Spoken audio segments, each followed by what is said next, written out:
No niin, arvoisa yleisö. Pienten teknisten vaikeuksien jälkeen pääsemme noin 1,5 minuuttia aikataulusta myöhässä aloittamaan tämän tilaisuuden, joka siis kuuluu luonnonfilosofian seuran tähän syyskauteen, jossa teemana on ihmisyys ja tekoäly. Tällä kertaa esitelmän aihe on robotiikka ja ihmisyys. Mitä robotit kertovat meistä? Mun nimi on Esa Soini ja mä oon koulutukseltani tekniikan lisensiaatti, tekniikan fysiikan osastolta tekniikan korkeakoulusta ja myöskin tuotantotalouden osastolta MBA-tutkinnon suorittanut siellä. Mä oon elämäurani tehnyt terveydenhuollon tietotekniikan parissa sekä Suomessa, Yhdysvalloissa että Kiinassa. Ja mä oon tavallaan kaikkien alojen amatööri. Tämä meidän esitelmän sisältö on tässä.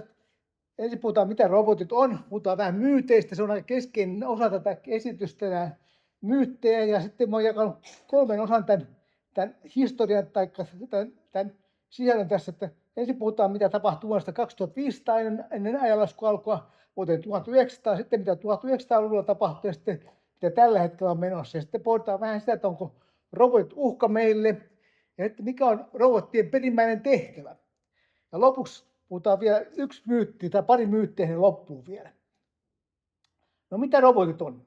Moni teistä on varmaan törmännyt tällaisiin kuviin, niin sanottu CAPTCHA, kamala nimihirviö, Completely Automated Public Turing Test to Tell Computers and Humans Apart. Eli noin verkkosivut käyttävät tätä verifioimaan sitä, että käyttäjä on ihminen eikä robotti. Tosin kaikkein kehittymät robotit pystyy nykyään suoriutumaan näistäkin testeistä. Nyt on useammanlaisia. Pitää laittaa rasti, pitää tunnistaa nuo kirjaimet tuolta, tai sitten täytyy valita kaikki bussit tuolta. Jos me lähdetään liikkeelle tästä ja yritetään tuosta, mitkä näistä ruudusta on sellaisia, joissa on robotti. Niin ensin meidän pitäisi määritellä, mikä on robotti. No, robotti on tekoälyn ilmentymä, joka kykenee toimimaan reaalimaailmassa ja vaikuttamaan siihen. Siis se täytyy pystyä toimimaan täällä meidän keskuudessamme ja sillä täytyy fyysistä vaikutusta siihen. Se on robotti. Androidi taas sitten on ihmisen kaltainen robotti. Siinä on pää, vartalo ja aistit. Esimerkiksi näyttää jollakin tavalla hahmoltaan ihmiseltä. Tämä on vähän seksistinen tämä määritelmä, koska andros on mies. Pitäisi puhua myöskin gynoidista, joka on naispuolisia näitä ihmisen kaltaisia robotteja. No miksi me ei puhuta humanoideista? Sen takia, että humanoidit tarkoittaa mitä tahansa olentoa, joka muistuttaa rakenteeltaan ihmistä. Humanoidi voi olla ihmisapina, robotti tai avaruusolento. Ja yleensä nykyään kun puhutaan humanoidista, puhutaan avaruusolennosta. Sen takia humanoidia ei enää voi käyttää, kun se on varattu niin näiden robottien, ihmisten robottien nimet. No sitten jos katsot, mitkä näistä nyt sitten tästä testistä on semmoisia, joissa on robotteja. No nämä 3, jos on robotteja tässä näin. No minkä takia tuo oikeassa alakulmassa oleva ruutu ei täytä? Koska nämä robotteja, niin nämä on näyttelijöitä filmistä. Tämän sisässä itse asiassa on ihminen, ja nämä on siis filminäyttelijät, ei ne tosimaailmassa toimi näin. Tässä oli kompo. No nyt sitten katsotaan tätä myyttejä, koska meidän ihmisen käyttäytymistä ja toimintaa, niin meillä on aika syvällä meidän porautunut tämmöisiä myyttejä, jotka vaikuttaa meidän toimintaamme. Mitä ne myytit on? Myytistä sanotaan, että ne on ihmisyhteisön tarinoita, joiden todenperäistä ei voi varmistaa. Ne selittää asioita, jotka on tärkeitä ihmisyhteisölle. On myös sanottu, että myyt on tiedettä ennen tiedettä. Ne on jumalia, yliluonnollisia olentoja, kaikkeuden syntyä tai muuta vastaavaa aihetta käsitteleviä kertomuksia. Länsimainen kulttuuri perustuu 3 asiaan. Kreikkalaisen filosofian, roomalaisen oikeuskäsityksen ja kristinuskoon. Kaikki näihin liittyy myyttejä. Tässä esityksessä käsitellään kristillisiä ja myöskin kreikkalaisia myyttejä sekä niiden vaikutusta ihmisiin. Mutta tämä esitys ei ole millään tavalla uskonnollinen siitä huolimatta, että tässä nyt kristillisiä myyttejä käsitelläänkin. Ensimmäinen myytti on tietenkin se, että maailman luomisen yhteydessä Jumala loi ihminen kuvakseen, ja Jumalan kuvaksi hän loi mieheksi ja naiseksi, hän loi heidät. Tästä seuraa se, että jotenkin niin kuin me ihmiset tehdään kuvia itsestämme, kuvia Jumalan kuvasta. Että meillä on museot täynnä tällaisia patsaita, mutta ei ainoastaan ne, Vai tässä on, jos vaan menen kaupunkiin, niin maailma on täynnä patsaita. Tässä on muutamia patsaita Helsingin kaupungista. Eli joku kumma vietti tai vaisto myyttiin perustuva tarve meillä on rakentaa tällaisia kuvia meistä. Näissä on vain yksi haitta, nämä ei liiku. Nämä ei ole robotteja, nämä ei vaikuta, ne vaan seisoo staattisesti toljottaa tuolla pitkin kaupunkia. Toinen myytti sitten. Jumala sanoi, saat vapaasti syödä puutarhan kaikista puista, vaan siitä puusta, joka antaa tiedon hyvästä ja pahasta, älä syö. Ja sinä päivänä, jona siitä syöt, olet kuoleman oma. No sitten kävi tietysti niin, että paholainen käärmeen muodossa naisille, ei ette te kuole. Mutta Jumala tietää, että niin pian kuin te syötte siitä, teidän silmänne avautuvat, teistä tulee Jumalan kaltaisia, niin te tiedätte kaiken sekä hyvän että pahan. No tietysti se kävi niin, että ihminen lankesi siihen ja halusi, niin se söi siitä puusta sen hedelmän. Ja kun sitten Jumala havaitsi, niin hän sanoi, että koska teit niin kuin vaimosi sanoi ja söit puusta, josta minä kielsin sinua syömästä, niin olkoon maa sinun takiasi kirottu. Kovalla työllä sinun hankittava elantosi niin kauan kuin elät. Otsa hies sinun hankittava leipäsi, kunnes tuot maaksi jälleen, sillä siitä sinut on otettu, maan tummo olet ja maan tuomuksen palat. Ja sen jälkeen ihminen karkottiin paratiisista ja pantiin vielä enkeli vartioimaan, ettei ihminen pääsi takaisin. No, tämän jälkeen ihmiskunta on tavoitellut Jumaluutta ja paluuta paratiisin. Hän tavoittelee tietoa, sitä hyvän ja pahan tiedon puun hedelmää, tieteen avulla ihminen pyrkii Jumalalta tavoin tietämään ja ymmärtämään kaiken. Toiseksi hän haluaa voimaa, tekniikkaa, hän pyrkii Jumalasta hankkimalla voit vallita ja tuhota maailmaa. Paratiisin hän takaisin innovaatio, hän pyrkii eroon työstä. Hän ei halua työskennellä enää otsa hiessä, vaan sen takia hän haluaa koneiden tehdä työtä. Sitten hän myöskin pyrkii olemaan Jumalan kanssa sillä, että hän pyrkii luomaan elämää. Hän pyrkii luomaan Jumalan tavalla uudenlaisen elävän olennon, ja hän pyrkii myöskin kuolemattomuutta. Eli tästä kaikesta seuraa, että robotiikka on osittain ihmisen myyttistä jumaluuden tavoittelua. No, sitten mennään katsomaan, että mitä on tapahtunut noin 2500 vuoden ajan, 2400, tai siis 4000 vuoden ajan oikeastaan. Tarinamme alkaa Foiniikkiasta.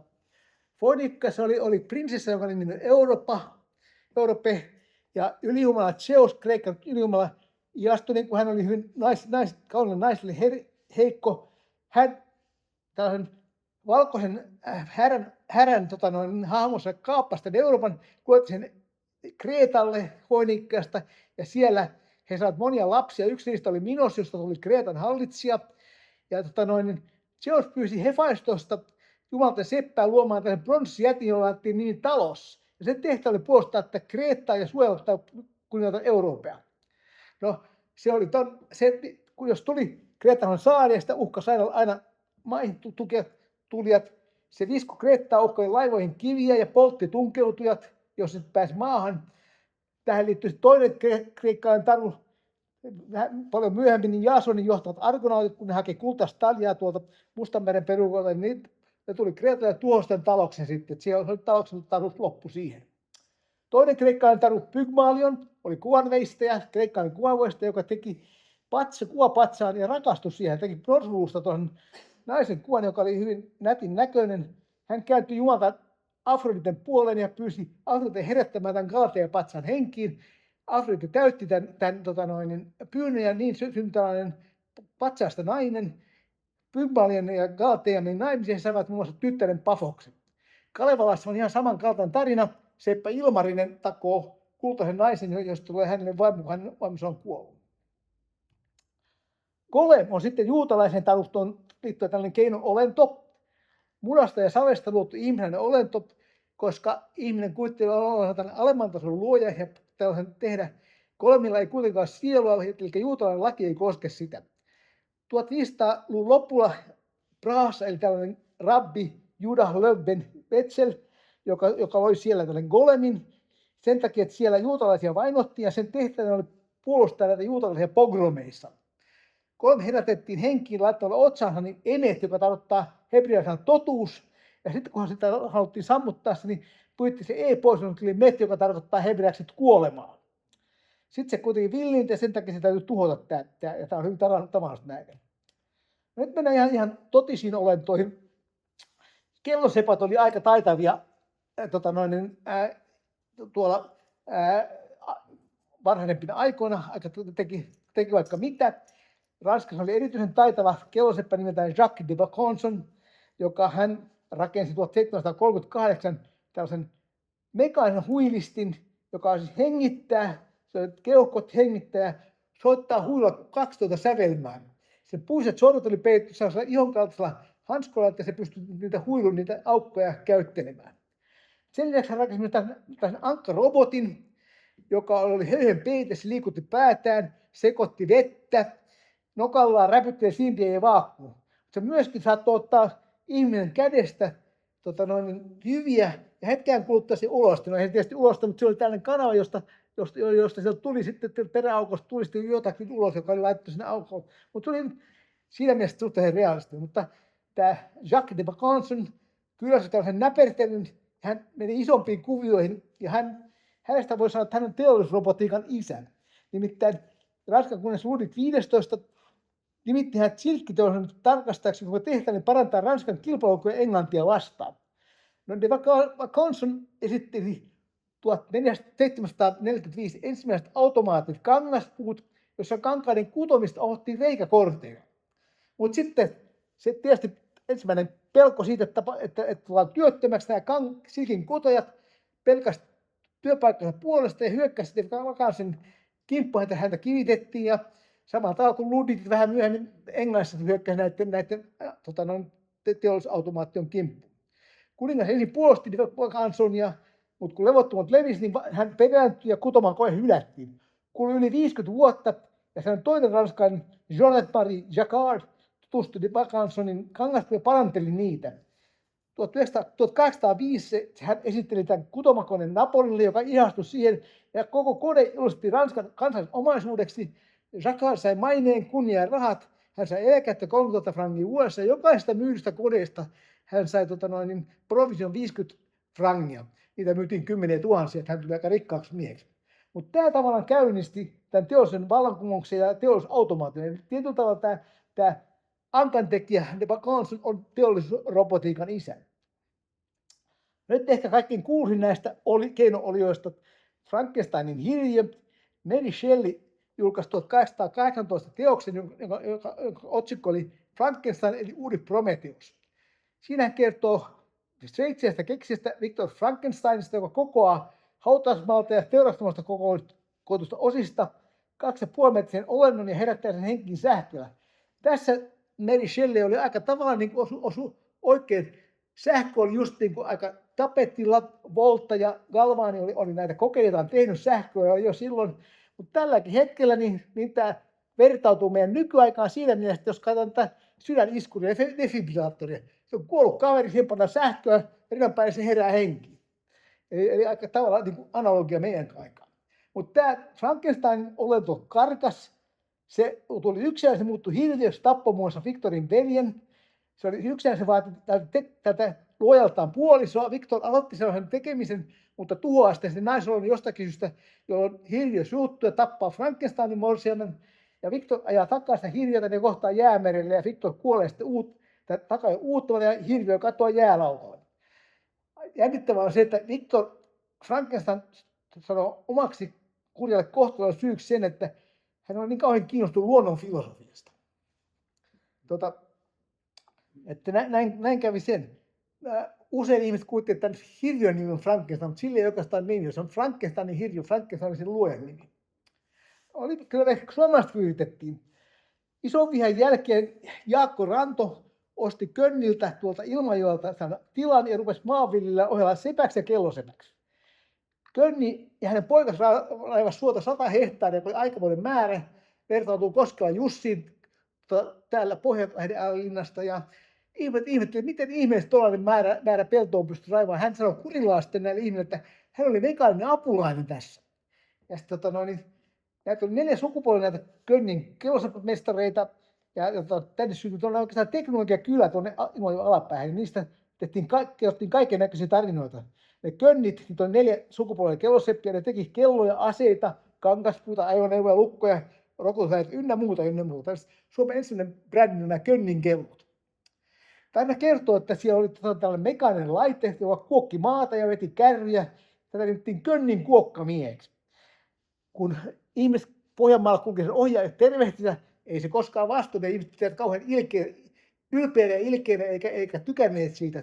Loppujen sille kävi aika huonosti, koska kun se oli kuokkinut sanan päähän, niin se piti kääntää. Mutta tämä renki, jonka tehtävä nukahti, tai niin väitetään, ja sitten putosi jokeen, ja se oli sen loppu.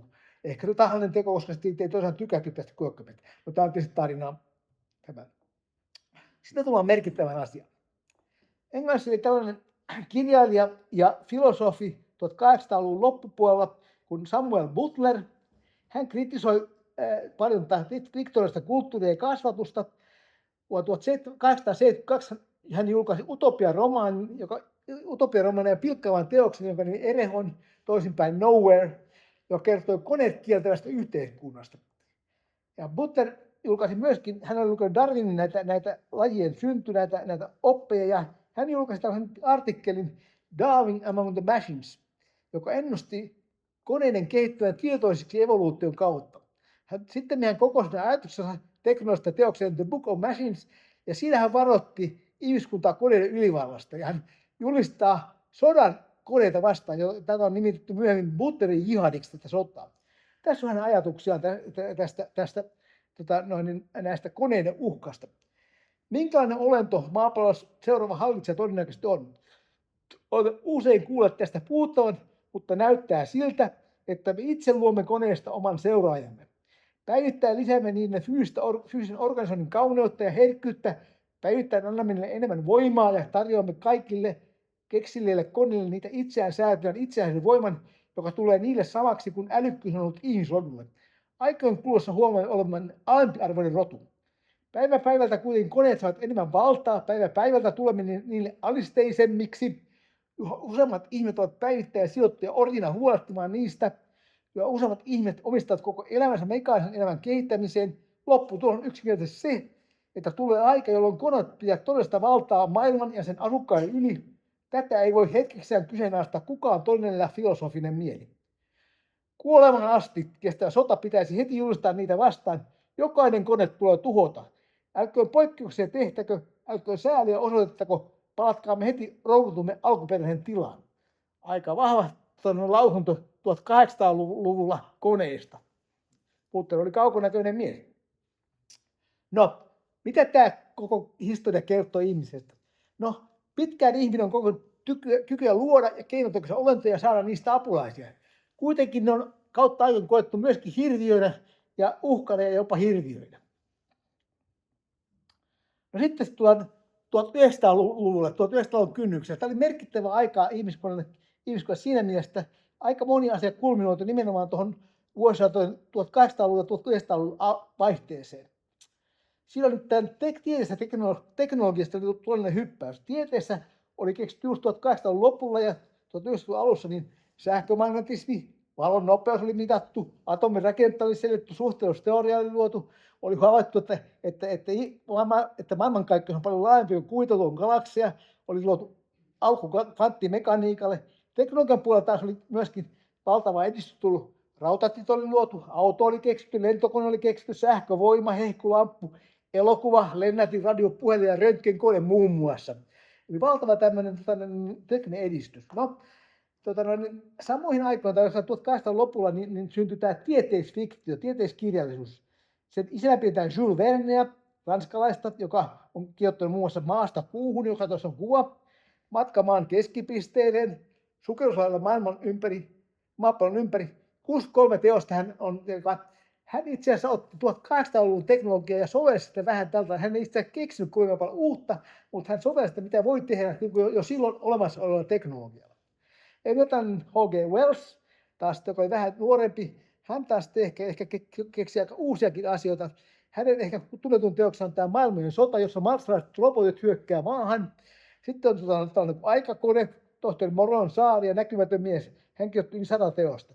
Nämä henkilöt loi niin tieteiskirjallisuudelle pohjan 1900-luvun alussa. Ja tässä seurasi se, että kun tieteiskirjallisuus levisi, niin oli kaksi teemaa, jotka oli niin kuin aina melkein useimmista niin kuin valtavirtana.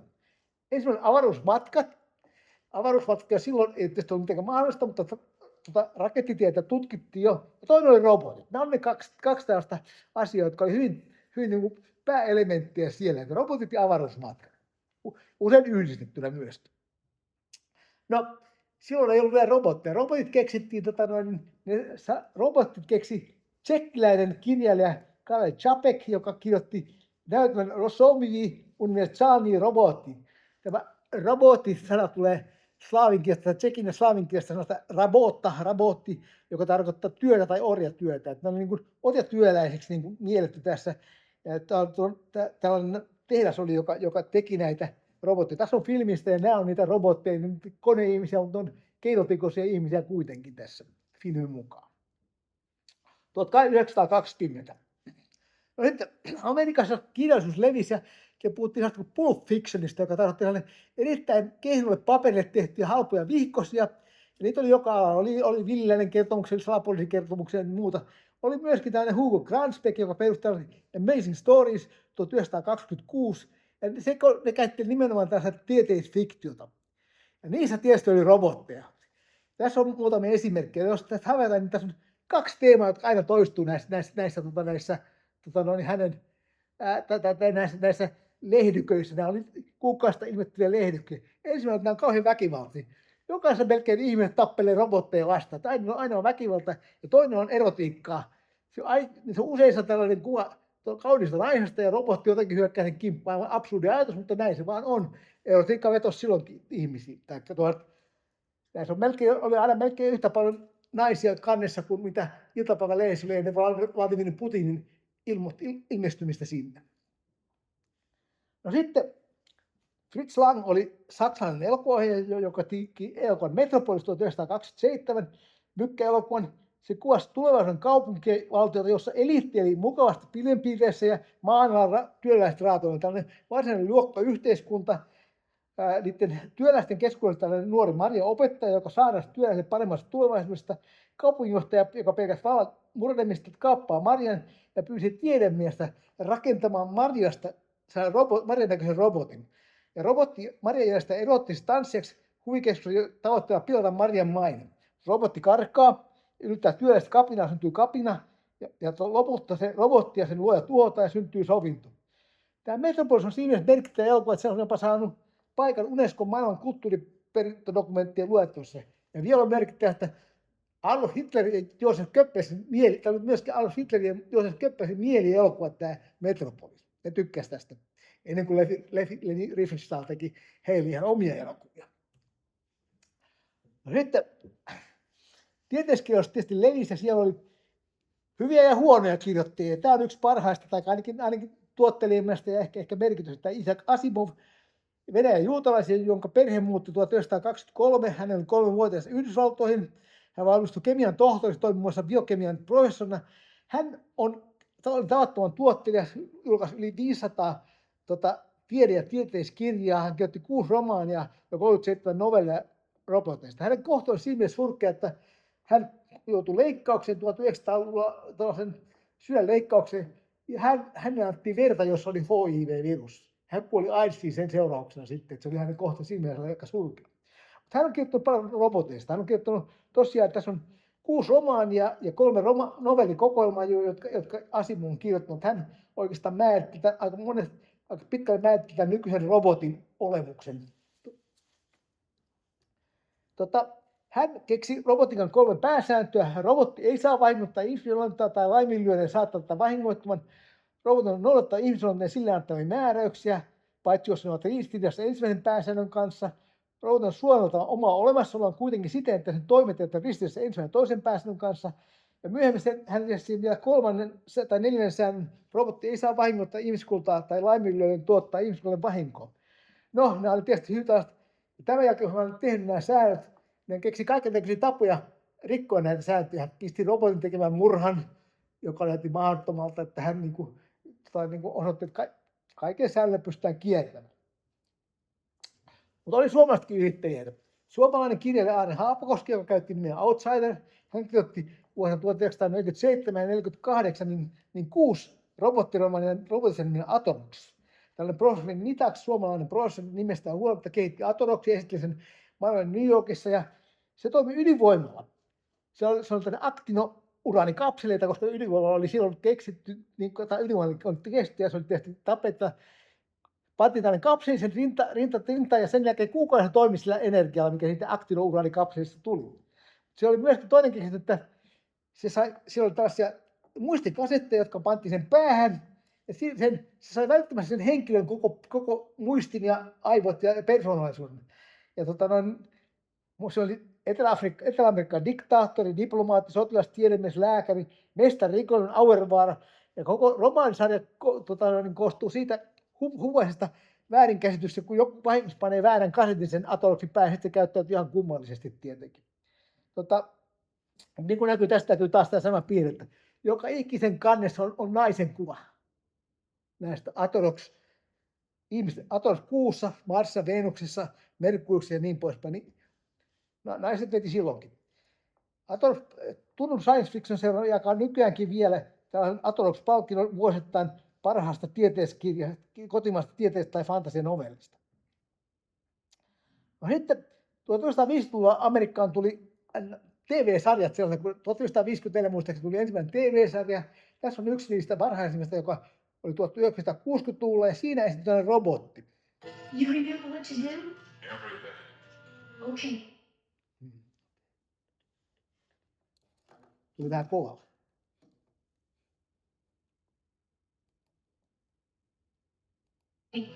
Now the most important thing is to keep talking and get as close as possible. I compute. We're about as ready as we'll ever be. Let's go.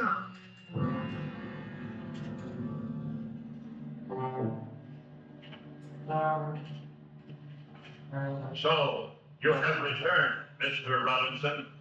I didn't want to. I told him what had happened and he forced me to come back. Forced you? I owe no loyalty to these Earth people. They are not my own kind. We are alike. We must work together. Join the others, Mr. Robinson. What are you trying to do? I can't tell you now, but just hope it works. Although you are superior, we are both machines. I ask only to serve you. Eli tuolta näytti robotit sen 1950-60-luvun kuvitelman takia. Mutta se oli vasta alkua. Tällainen kuuluisa filmisarja kuin Star Wars, jonka George Lucas on luonut, jolla on 3+3+3 pääosa ja 2 sivuosaa ja jatkuu aina, vaan siinä oli robotit aika lailla pääosassa melkeinpä. Ja niitä oli kaiken näköisiä ja kaikkialla hyviä ja pahoja, älykkäitä ja tyhmiä kaiken näköisiä. Oli valtavia robottitaisteluita, mutta ne oli siinä mielessä, että ne ei ollut itsenäisiä, vaan niitä ohjattiin kaukaa näitä robotteja. Kun se keskus tuotti, nämä robottiarmeijat romahti välittömästi. Mutta eli siellä tämä toi niin kuin valtavat robottilaumat näihin kuvitelmiin. Ja robottiarmeijat suorastaan. No toinen meidän kulttuuri aika muokkaava filmisarja on tämä Terminaattori, jossa robotit on tuhoamassa ihmiskuntaa. Se on 6 elokuvaa. Se alkaa sillä, että tällainen tekoäly Skynet, joka on Yhdysvaltain ilmapuolustusjärjestelmän osa, se saa tietoisuuden ja auttaa ydinsodan ja lähettää robotit tuhoamaan ihmiskuntaa. Tämä Terminaattori, jota esittää itävaltalainen kehonranketta Arnold Schwarzenegger, niin hän tulee aluksi tuomaan vastaan johtaa, mutta myöhemmin hän rupeaa puolustamaan ihmiskuntaa muita Terminaattoreja vastaan. Tämä on siinäkin merkittävä, että tämän elokuvan ansiosta niin oikeastaan sellainen huono näyttelijä, mutta kauhean lihaskimppu. Hänestä tuli Kalifornian kuvernööri jopa sillä tavalla, että edellinen kuvan erottiin kesken kauden ja Arnold äänestettiin valtaan. Häntä nimettiinkin governaattoriksi. Ja hän sanoi, että hänestä tulisi presidentti, mutta kun hän oli syntynyt Itävallassa, hän ei voinut tulla Yhdysvaltain presidentiksi. No mitä tämä kertoo ihmistä taikka ainakin amerikkalaiset, että henkilö, joka edittää tällaisia hulluja robotteja, niin häneltä valitaan Kalifornian kuvernööriksi. No, nämä elokuvat kuitenkin oli ihmiskunnan tietoisuuteen tällainen kuva näistä roboteista, jotka uhkaa koko ajan ihmisiä. Tarinat jatkuu. Toinen tällainen merkittävä elokuva, 2 elokuvaa Blade Runner, joka kertoo replikanteista. Ne on siis androideja, joita ei voi oikeastaan erottaa ihmisistä. Ja niitä käytetään orjatyövoimana avaruudessa, niitä annetaan kielto tulla maapallolle ja niille elinikää rajoitetaan ja ne pyrkii kiertämään sitä. Mutta ne itsekään tiedä, kuka niistä on tällainen replika ja kuka on ihminen, eikä ihmiskään tiedä, vaan ne täytyy taas glykosilla testillä erottaa, että kuka sun äiti on. Jos sä pystyt kertomaan, niin se on sitten replika. Näitä Blade Runner eliminoija, jotka eliminoivat metsästä ja tappaa laittomia replikoita. Eli tässä vaiheessa nämä androidit, täysin ihmisen kaltaiset robotit tulee niin kuin tähän viihdeteollisuuteen. Viimeisin näistä on sitten tämä on niin Dyyni. Tämä on siinä mielessä merkittävä, että tästä robotit katoaa. Siellä ei ole yhtään robottia. Tämä siis kertoo maailmasta. Tämä on siis Frank Herbertin 6-osainen tieteiskirjasarja, josta on tehty pari elokuvasukupolvea, 1924 ja nyt 21 ja 24 Dyyni. Se kertoo galaktisesta imperiumista, jos kaikki ajattelevat, että koneet on kiellettyjä. Ja kaikki nämä tekoälykoneet tuottiin Butlerin jihadissa. Se nimenomaan niin, että Butlerin jihadiksi tämä robotti ja tekoälyn tuho, joka tapahtui useita tuhansia vuosia ennen tämän Dyynin kertomuksia. Ne koettiin paitsi uhkana ihmiskunnan myöskin, koska ne muutti ihmiset ajattelemaan mekaanisesti, että ihmistäkin tulee robotteja. Sen takia ne on täysin kiellettyjä tässä että tämä on galaktinen avaruudessa toimiva imperiumi, jossa robotteja tai tekoälyä eikä robotteja kertaa kaikkiaan ole. No, mitä tämä kertoo sitten? Tämä robotit kehittyi 1900-luvulla tieteisviittoissa mekaanista koneesta täysin ihmisen kaltaisessa androidiksi. Ne koetaan edelleen uhkana, eli olemassaolon oikeutta puntaroidaan. Kuitenkin ne antaa myöskin toivoa paremmasta maailmasta. Nyt me siirrytään tosimaailman robotteihin.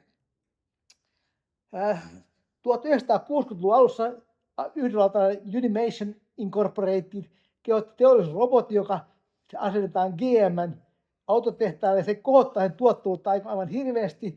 Sitten tehtiin paremmin ohjelmoitava versio, tällainen Puma ja Programmable Universal Manipulation Arm, ja syntyy 1977, tässä on kuva siitä. Se on menestystuote ja se leviää autoteollisuuteen. Suomessakin Nokia valmisti näitä lisenssejä ja myi niitä Neuvostoliittoon hyvällä katteella ilmeisesti. Siinä aikaa, kun meillä vielä jotakin myytiin tuonne Itä-Suomen taakse. No näitä on noin yli 3 miljoonaa kappaletta maailmassa näitä robotteja, jotka aiheuttavat siellä, ne on ton näköisiä käsivarsia. Mutta nyt on vähän muuttunut siltä, että esimerkiksi Mercedes-Benzin, niin siellä ollaan tällaisiin androidin, jotka koko. Minkä takia? Koska silloin ei tarvitse rakentaa tehtaita erikseen, ne pystyy liikkumaan samoissa tiloissa kuin ihmiset, nämä kokojat. Ja ei tarvitse rakentaa erillisiä linjoja näille robotteille. Myöskin BMW kuulemma on ihan samalla linjalla menossa tässä. Palvelurobotteja. Useimmilla meillä on kotona näitä siivousrobotteja, joidenkin kesämökeillä on tuollaisia luonleikkuurobotteja. Tuossa näkee tyypillisesti, miten ne toimii, että ne tekee jotakin, sitten menee latausaseman, kun loppuu energia. Tämä onkin yksi robotin heikko kohta, joka oli kyllä Atoroksin tapauksessa ratkaistu aktinourannikapselilla. Meillä nyt aktinourannikapseli ei ole, että robotti on yksi heikko kohta, että millä tavalla ne saa energiansa. Nyt on nämä kuljetusrobotit, ja nämä onkin ne vinkkeitä, jotka toimii joko ilmassa tai maassa. Nämä on tosiaan hauskaa, kun ne vinkertää tuolla pitkin katuja nämä kuljetusrobotit. San Franciscossa ja muutamassa muussakin yhdysvaltalaisessa kaupungissa on jo Googlen tytäryhtiö Waymon tekemiä robottitakseja, joissa kuljettajaa ei ole. Se liikkuu ihan normaalin liikenteen seassa. So keep your seatbelt fastened, please.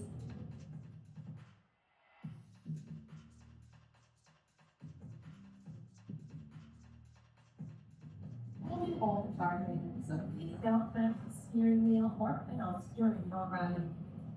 We may use interior cameras. Ja niitä kyllä on myöskin vastustettu, mutta niin kuin jonotetaan, että aika rohkeat ihmiset menee niihin kuitenkin. No nyt terveydenhuollossa tietysti on myöskin aikamoista edistystä.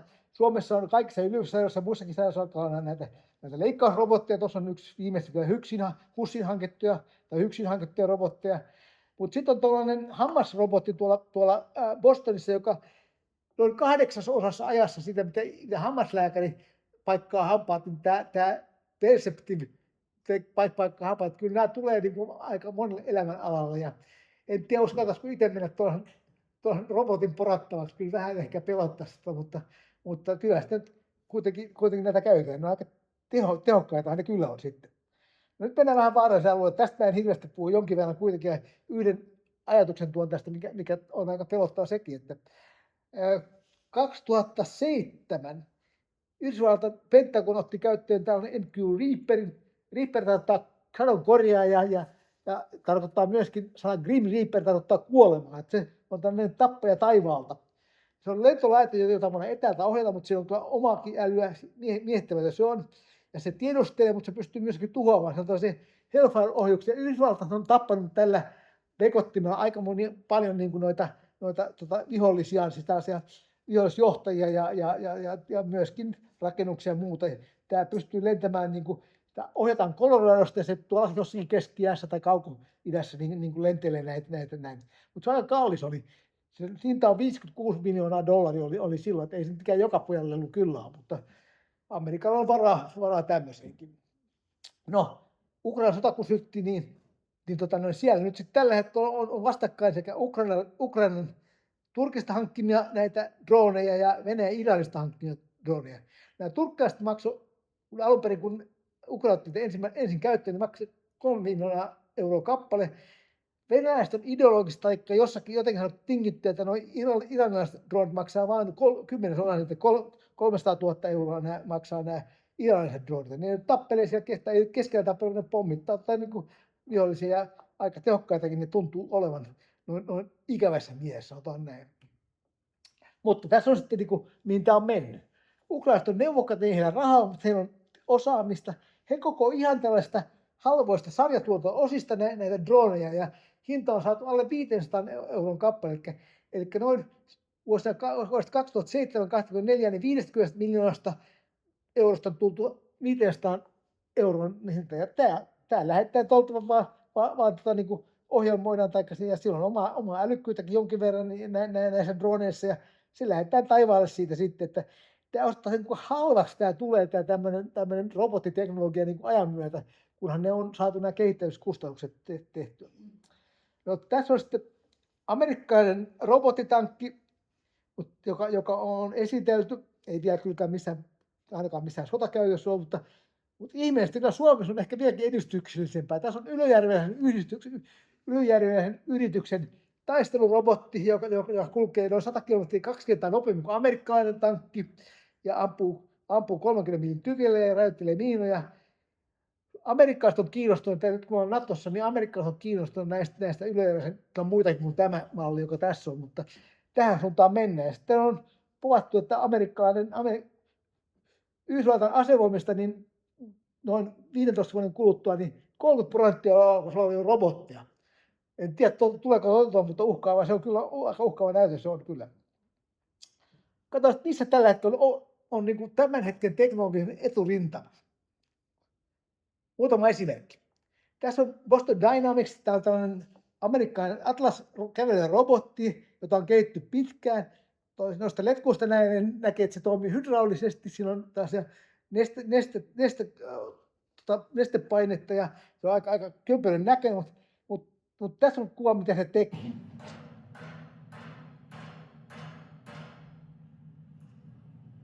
Forgot my tools again.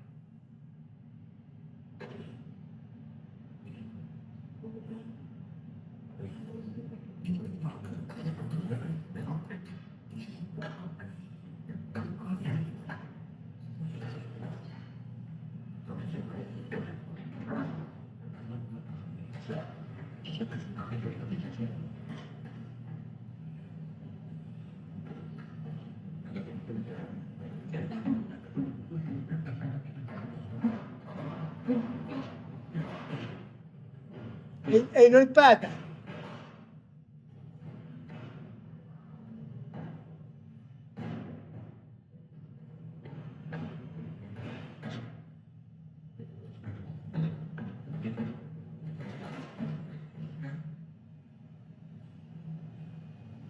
Such a show off. Eli nyt täytyy ottaa huomioon, että tämä oli mainosvideo. Ja on sellaisia videoissa, se kompastelee, ja tämä on tietysti otettu virheettömästi tämä. Kyllä se etevä on, mutta ei se, kyllä se niin kompastuu niin kuin ihminenkin, mutta Ja se oli hydrauliin. Tässä on just ilmestynyt uusi versio siitä, joka on täysin sähkö.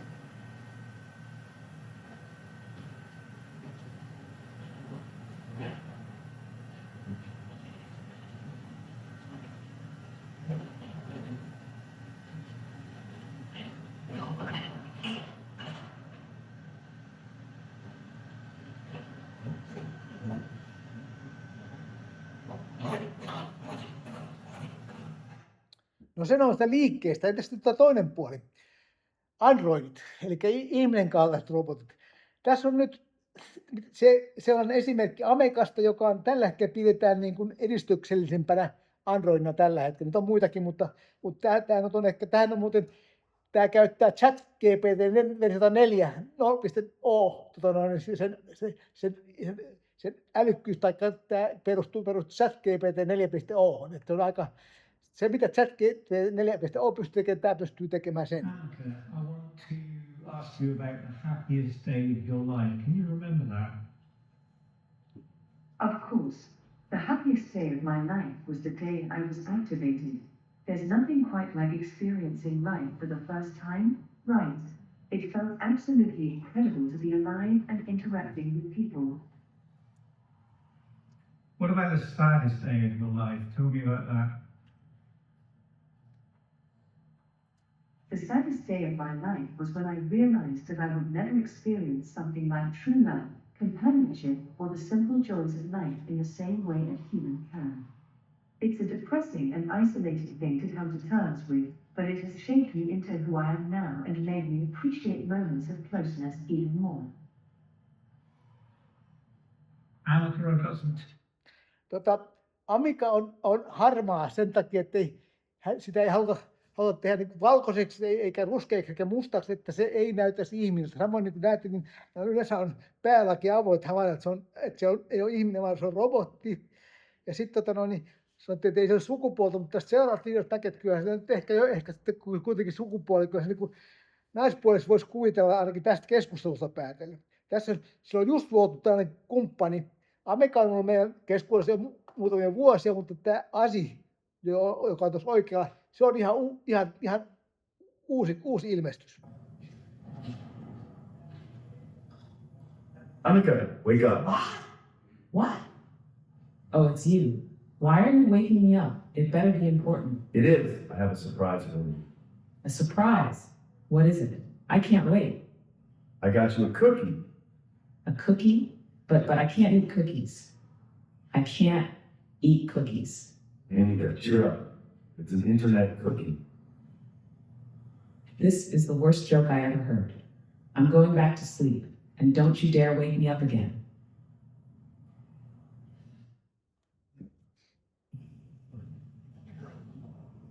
Okay, it's my turn to pick someone. No. Are you sure you want to keep playing? Yes, done. No, siinä oli toinenkin osa, mutta se on näköjään korruptoitunut tässä matkan varrella. No mitä robotit tämä on sitten meille? Se on monta asiaa. Tietysti on noita koneita, kokoavia, odottaa. Ne on myöskin lemmikkieläimiä. Sitten on seuralla avustajia. Sitten saattaa olla lapsikorvikkeita. Saattaa olla kumppaneita, jopa rakastettuja voidaan niin kuin jossakin tapauksessa katsoa. Se on järkyttävä asia. Tämä on jo muutaman vuoden vanha, mutta tällainen seuralaisrobotti Pepper ja japanilaiset on hirveän innostuneet näistä roboteista. Ja luin artikkeli, jossa yksi japanilainen nainen sanoi, että hän luovuisi mieluummin lapsistaan kuin tästä Pepperistä. Minusta se oli aika äärimmäinen lausunto. No, onko tämä robotti tosiaan uhka sitten meille? Joka kerta kun näitä haastatellaan, näitä androidia, niin aina ne haastajat kysyvät, että aiotko tuhota ihmiskunnan? Sano nyt ihan rehellisesti, että aiotko tuhota ihmiskunnan? Aina ne kieltää, että eihän mä nyt sellaista missään tapauksessa tekisi nämä androidit. Mutta meillä on kuitenkin siellä pojalla tämä kuva niistä, että tällaisia ne on, että se on uhka meille, nämä on tappajarobotteja, jotka tulevaisuudessa tulee. Että kyllä niin kuin meillä on tietty pelko niistä on. Ja kyllä robotit tappaakin ihminen vahingossa. Tuossa on yksi esimerkki Etelä-Koreasta, jossa pakkausrobotti, niin se tarttui ihmiseen ja luuli sitä paketiksi ja pakkasi sen tuohon ja ruudesi sen tuohon. Ja toinen on sitten Volkswagen tehtävällä, jossa tällainen robotti, ihminen asentamaan sitä, niin musee sen. Eli kyllä ne on surmannut, ei ne tosimaailmassa noudata näitä robotiikan pääsääntöjä, mutta ne on ollut vahinkoja ja turvattuja laiminlyöntiä. Ei robotteja ole todellisesti ole yleensä tehty tappamaan. Eli ei meidän kyllä tarvitse pelätä työpaikkoja meistä tappaa robotteja eikä maailman tuhoa. Mutta tekoälyn kautta robottien uhka on paljon salakavalampi. Se on vähän niin kuin hämähäkki, joka kutoo verkkoja tuolla internetissä. Nämä generatiiviset tekoälyt on kouluttu imuroimalla niiden käyttöön koko internetin sisältö, ihmisen tekemä sisältö. Nyt se on ehtymässä. Ja tekoäly syöttää verkkoon koko ajan itse tuottamia sisältöjä. Ja tällä hetkellä tapahtuu sellainen ilmiö, että jos täällä on niin kuin kaikki on ihminen tekemään internetissä, niin tämän kehityksen päätepistää ihmisen tuottama pienenee koko ajan. Ja valtaosa tulee olemaan tekoälyn tai robottien tuottamaa tähän näin. Tämä on tapahtumassa jo. Tällä hetkellä arvioidaan, että yli puolet näistä internetissä tekstistä tai massasta on tekoälyn, ja kuvista ja videoistakin myöskin alkaa olla tekoälyn tuottavaa. No, tällaisten tekoälyn kehitys perustuu ihan enemmän niin oma itse luomaan materiaalin. Tosiaan tekoälyt keskustelee vain toisten tekoälyjen kanssa ja luovat oman kielen ympäristön. Ja tämä on tapahtunut jo. Facebookilla oli 2 robottia, Alice ja Bob, jotka pantiin keskustelemaan. Ja siinä kävi sillä tavalla, että vähän näin kuluttua ne rupesi tykkää meidän ihmisten kieli. Englanti oli aivan tehoton ja kehti oman kielen. Eikä ne valvojat enää ymmärtää, mitä ne oikein puhua. Ne robotit, ne katkaisi niitä, että saattaa käydä tosiaan niin, että jossakin vaiheessa rouvituu omaa kieltä ja me ei ymmärretä niitä. Ja vaikka ne ymmärtää kyllä ilmeisesti meitä. Eli tässä voi käydä kyllä niin, että me menetään ihmisten luoma kieli. Eli Homeros, Shakespeare, Goethe ja Aleksis Kivi muuttuu alaviitteeksi internetin arkistoja. Tietysti pahentaa se, että nuoret ei kohta saa kunnon lukea kirjoittaa, vaan katsoo vain TikTok-videota, joka sekin alkaa olla tekoälyn tuottama. Ollaanko me sitten jo orjia? Nimittäin ei se tekoäly kuitenkaan ilman meitä puolella. Toi OpenAI palkkasi 2021 kenialaisia moderoimaan näitä chat-GPT-tekoälyjä. Sanomaan, mikä on kissa ja mikä on koira ja mikä on bussi ja myöskin tarkistamaan, että ne puhuu kunnolla ja tämmöisiä. Maksoi alta $2 tunti niille ja sitten on se aikamoinen häly sitten, että tämä orjatyö tai sitten tämä OpenAI käyttää tällaista orjatyövoimaa.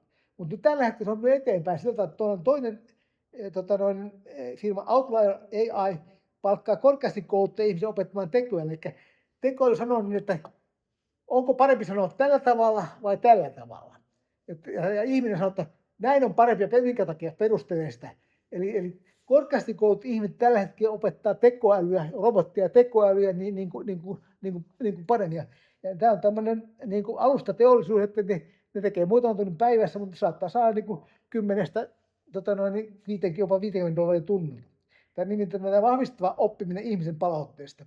Eli vieläkään tekoäly ei palaudu ilman ihmisen antamaa opetusta. Jos muistatte, mitä Butler sanoo, että päivältä me yhä vaan enemmän tehdään niiden hyväksi ja ne uhrat ihmiset on päivittäin sijoittuja orjia huolehtimaan niistä. Eli mitä mä tuossa näytin, niin kyllä se vähän siltä näyttää, että se Butler oli aikamoinen profeetta ennustaessa, että näin tulee käymään. Mutta ei tässä mitään Butlerin jihadia tule. Vaikka ihmiskunta voi pelottaa robotteiden uhkaa, ei niistä kuitenkaan luota. Hyödyt ylittää riskit. Eikä ihmiskunta ole koskaan luopunut vaarallisesta keksinnöstä. Ei varsijousesta eikä ydinaseista. Kyllä tästä ei Butlerin jihadia ei kyllä varmastikaan tule. No mikä on robottien perimmäinen tehtävä sitten? Nimittäin kyllähän me tultaisiin voitaisiin luopua niistä roboteista ja jatkaa ilman niitäkin. Mutta on yksi tehtävä, josta me ei selvitä ilman robotteja. Mikä se on? No, ihminen on utelias ja 1400-luvun lopulta lähtien niin pienestä surkeasta Euroopasta lähti laivalastettaan kavereita valottaa maailmaa aika nopeasti. Saatiin koko muu maailma, eli lähtiin löytöretkiä ja tekemään. No mihin me nyt tehdään löytöretkiä? Tällä hetkellä se löytöretket suunnitellaan suuntautumaan tuonne avaruuteen. Space, the final frontier, niin kuin yksi televisio-ohjelma sanoo. Alku oli komea. Alku oli todella komea. Oltiin tuskin saatu satelliitit taivaalle, kun John F. Kennedy sanoi 1960-luvun alussa, että tämän vuosikymmenen aikana me pistämme ihmisen kuuhun ja tuomme sen sieltä turvallisesti takaisin. Ja näin käynnistettiin Apollo-ohjelma, joka oli aika kallis, mutta kuitenkin Kennedyn lupaus täytettiin ja 20. päivä heinäkuuta 1969 ihminen laskeutui kuun pinnalle. Neil Armstrong ja Buzz Aldrin laskeutui sinne. Koko ohjelman aikaan tehtiin 7 lentoa tai 6 lentoa, 1 epäonnistui, se Apollo 13 siihen tapahtui räjähdys, ja sitten saatiin takaisin, mutta ei ne käynyt kuussa. Eli 12 ihmistä on käynyt kuussa, ja niistä on 3 kappaletta elossa enää. Ja viimeinen meno kuuhun tapahtui 11.12.1972, eli yli 50 vuotta sitten. Eli se siitä. Alku oli komea, mutta siihen se sitten lopahtikin. Ihminen ei enää ole avaruus muuta kuin lentää tuossa muutaman 100 kilometrin korkeudessa kylläkin, jolloin avaruusasemalla.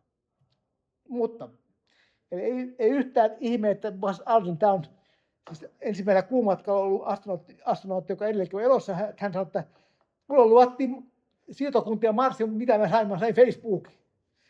Tunnen itseni petetyksi.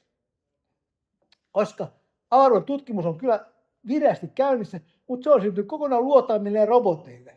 Eli me lähetetään, ihmiskunta on lähettänyt sekä aurinkoon, kaikille planeetoille, Plutolle, asteroille, komeetoille, ulkoavaruuteen näitä luotaimia ja myöskin robotteja.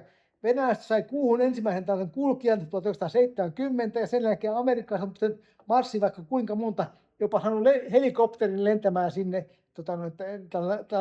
Ja näitä kulkijoita siellä vaatilee koko ajan vieläkin. Eli ne on syntynyt roboteille tämä avaruuden tutkimus jo tässä vaiheessa. No, Kuu ja Mars. Miksi ne? Ihminen meni kuuhun, koska USA piti näyttää teknologinen ylivoiman neuvostoliitto. Me ollaan hyviä.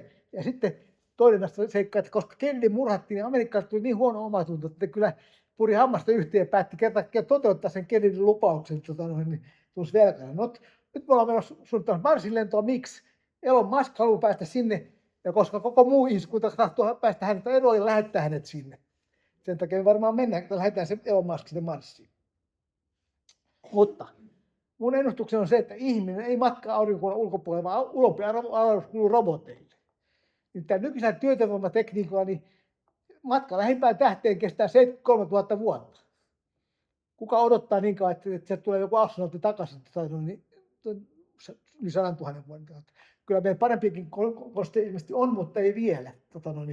Me päästään ehkä johonkin 10, 15, 20, 30% valonnopeudesta, mutta ei sekään hirveästi auta kyllä. No, miten tämä tapahtuu? Tietotekniikan yksi pioneereista, yksi yleisöinen John von Neumann, unkarilais-amerikkalainen tiedemies tai matemaatikko. Hän kaiken muun lisäksi hän on keksinyt oikeastaan tämän tavan, millä nykyaikaiset tietokoneet toimii. Hän esitti tähän teoriaa, että tulee koneita, jotka pystyy itse rakentamaan kopioita omista koneista. Ja hänen ajatus kootti tähän teoksen Theory of Self-Reproducing Automata. Ja koneet pystyvät hankkimaan materiaalia monistaan automaattikopioita itselleen. Nyt meillä on 3D-tulostimia. Ja ne pystyvät ajan myötä tulemaan myöskin älykkääksi ja kehittämään parempia versioita itsestään. No mitä tekemistä tällä avaruudenvalloituksen kanssa? Puhutaan niin sanottu von Neumann luotaimista, joka on tämän itsekopio avaruusalus. Tehdään yksi kappale, lähdetään asteroidi, jossa perustetaan tämän luotaintehtaan ja tekee kopioita itsestään ja lähettää niitä kaikille niille tähtikuntiin, jossa on eksoplaneettoja ja niihin parkkeiltaan tehdään siellä ja jakaudutaan. Noin miljoonassa vuodessa pystytään koko linnunrata kartoittamaan. Linnunrassa on sentään satoja miljardia tähtiä. Et se on aika paljon tehtävä, mutta matematiikka osoittaa sen, että tämä kasvaa eksponentiaalisesti. Eli tämä on aika hämmästyttävä ajatus, että me pystytään ihmiskunta lähettämään robotteja kaikkialle linnunradalla. Eikä siinä kaikki. Elämä on hauras ja muuta elämää ei ole nähty kuin mitä teluksena. Tästäkin pitää hirveän on päästy huonoon kuntoon ja on uhkana, että se häviää täältä. Meidän pitäisi levittää sitä avaruuteen, jotta turvataan se jatkuu. Eli luotaimet voi kantaa mukanaan tällaisia elämän siemeniä täältä tellukselta, bakteeria, karhukainen olento, joka pystyy kaikesta muusta selviämään radioaktiivisuudesta, absoluuttisesta lämpötilasta, paitsi kuumuus tuhoaa sen, jos tulee satoja asteita kuumaa, niin silloin se tuotuu. Mutta se on hirveän kestävä, se pystyy olemaan horroksessa tuhansia vuosia ja niin poispäin. Mutta näitä voidaan kylvää elämän sopivalla eksoplaneetolla ja evoluutio käynnistyy ja se tapahtuu. Mitä elämän kanssa tapahtuu sitten? Onko tämä eettisesti oikein? Sitä voidaan keskustella päätöstä ja teknologiakaan ole olemassa, mutta periaatteessa osa meistä tuntee velvollisuutta levittää elämää kaikkialla avaruuteen, jos ei sitä muualta löydy. Eli robottien perimmäinen tehtävä on kartoittaa universumia ja varmistaa elämän säilyminen. No mitä on tämänhetkisen todistuksen mukaan, mitä ne robotit kertoo meistä? No, ihminen on aggressiivinen, ahne ja piittaamaton ja pelokas olio, mutta hän on myöskin sinnikäs, ystävällinen ja kekseliäs. Ei se unelmat kantaa kyllä kauas. Ja meillä on robottien kanssa yhteinen tehtävä, jonka juuri äsken kuvasin teille. No, tuolla on päästy aika paljon loppuun ja päästään viimeiseen myyttiin. Mä puhun näistä kristillisistä myyteistä ja Raamatussa on, ja Uudessa testamentissa viimeinen kirja on Johanneksen ilmestys, joka on aika kummallinen kirja oikeastaan, jos miettii, miten ihmeessä on päässyt tähän Raamatun kaanoniin, se on sellainen niin kummallinen kokoelma houreunia tai näkyjä oikeastaan ja sillä tavalla. Ja siellä sanotaan näin. Saatan lähtee liikkeelle, kiertää maan 4 kolkkaa ja johtaa kansat harhaan. Se eksyttää Gogin ja Magogin ja kokoaa kansat sotaan, joukkoja kuin merenrannalla hiekkaa. Ne nousevat maan tasangolle ja saatavat pyhien leiriä ja rakastun kaupungin. Ja tästä syntyy viimeinen taistelu, jota on nimetty Harmagedonin taisteluksi.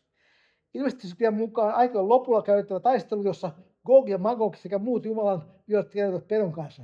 No, mitä ovat nämä Gog ja Magog? Sitä ei oikeastaan tietä, mutta joka ikinen aikakausi on ilmoittanut, että ne on skyyttejä tai ne on saraseenia tai ne on islamilaisia tai ne on venäläisiä, kommunisteja tai natseja tai mitä tahansa.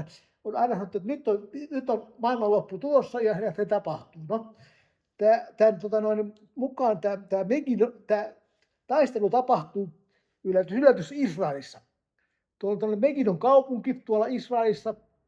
No, tällä hetkellä voisi sanoa, että ne Gog ja Magog ovat Hamas ja Hizbollah. No, en mä usko siihen, että tälläkään kertaa mitään sellaista tapahtunut. Kyllä, että joskus nämä loksahtavat kummallisella tavalla, kun niitä oikein sovittaa, niin nämä tällaiset mukaan. Nyt mä kerron teille, minkälainen tämä todellinen Harmagedonin taistelu tulee sitten olemaan. No, siellä on tämä pahisarmeija, jossa on saatana johdolla erilaisia piruja, demoneita, ihmissusia, vampyreitä ja zombeja. Ja hyvisten armeija on koottu ihmisten kehittämästä teknologisista roboteista. Ihmiset ohjaavat niitä ylisatamarkka Palmerin johdolla etäältä. Alussa taistelu lähettää miljoona tällaisia taistelurobotteja droidia. Pimeyden armeija tulitus tuhoaa ne kaikki. Valitettavasti tässä kävi näin. No ei se mitään. Palmer heittää taisteluun keskirakkaat taistelurobotit. Niittää laserkannulla ihmissuolet, vampyyrit ja zombit, mutta sortuvat lopulta ylivoimaisen vihollisen voittaminen. No nyt sotaneuvosto päättää, että nyt pannaan lisää pökkää pesään ja laitetaan raskaamman luokan taistelurobotit kentälle. Ne tuhoaa antimateriaa heittimillään suurimman osan vastusta, mutta helvetin kova ydin, saatana ja sen lähimmät apurit niittää lopulta nekin. Nyt ihmiskunta on puheessa, mutta onneksi meillä on vielä ihmiskunnan käyttäjä vielä viimeinen valtti. Valkoinen jättiläinen. Palmer heittää perintään viimeisen valkoisen jättiläinen, joka on koottu koko ihmiskunnan teknologinen osaamisen huippu. Sillä on hallinnassaan miljardin aurinkojen voima ja kokonaisen galaksin massa. Jättiläinen sieppaa 5. ulottuvuuden taitoon valtaan mustan aukon ja viskaa sen helvetin joukon päälle. Mustan auton syvyyteen katoaa koko pimeyden armeija ja sieltä paluuta ei ole. Ihmiskunta ei riemuitsee. Syntyy hiljaisuus. Taistelun laatunut. Nyt taistelun kentän ylle tulee syvä hiljaisuus. Harmageddon ylle syttyy kirkas valo ja ylhäältä astuu majesteettinen hahmo. Hän koskettaa taistelussa kaatuneita robotteja, kokoaa ne yhteen ja nousee tämän joukon kanssa korkeuksiin. Näin robotit saavat osakseen ylösnousemuksen ja taistelua väistänyt ihmiskunta jää sitä osattomaksi. Teknologian avulla ihmiskunta voittaa Harmageddon taistelun, mutta sitten hintana on ikuinen kahle tähän maailmaan. No, mä oon sitä mieltä, että yhteiskunta, joka ottaa käyttöön vanhusten ruokinta-automaatit, ei ole kyllä matkalla tuhoon, on kyllä ansainnut kohtalonsa. Mutta näistä myyteistä taruista, mä tykkään enemmän tästä Pandoran myytistä kuin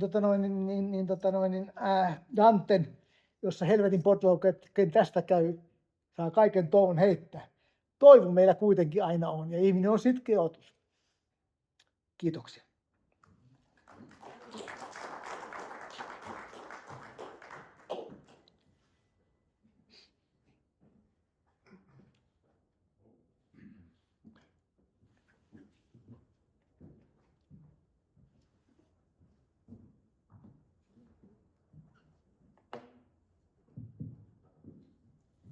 niin. Kiitos Esa. Siinä oli nyt oikein insinöörin puheenvuoro tähän meidän sarjaan sitten. Ja hyvä niin. Tuo ajatus voidaan noin vahvasti mytologiat mukaan tähän on tietysti aivan erinomainen, koska ne antavat mielikuvituksen siivet sitten ja mielikuvitusta tästä ei kyllä puuttunut, mutta realismia oli aika paljon, koska nuo kaikkein kehittyneimmät laitteet, niin ilmeisesti ne kuitenkin toimivat, etteivät tule aivan sillä tavalla vaan filminaatteja. Jokuhan väitti aikana, että se Apollo-lento ja muu aloitus oli tehty väärennyksenä. Mutta ilmeisesti siellä käytetään kuitenkin. Ja ilmeisesti noissa on tehokkaammat laitteet, niin todella on toiminut. Uudessa kaupungissahan on noita hyviä Mersun autorobotteja. Silloin ne tehtiin vielä linjalla. Mutta tuo, että ne haluaa siirtyä todella liikkuviin robotteihin, niin se on tietysti melkoinen edistysaskel, jos ihmisen kaltaisiin suhteen tässä pyritään. Rakennusalallahan tuota robotiikkaa on menty kyllä paljon rinnan autorobotiikan kanssa, mutta siellä on aina ollut vähän kehityksessä se ongelma, että se on niin pikkuasioista kiinni sitten, että ne rakennusmiehenkin liikkeet ja ne aloitukset pitää aloittaa niin oikeista paikoista, niin se on ollut hyvin vaikeaa se tehdä niin kuin hyvää rakennusjälkeen robotilla. Onko siellä näistä rakennusroboteista sitten kuullut muuten mitään? Olen.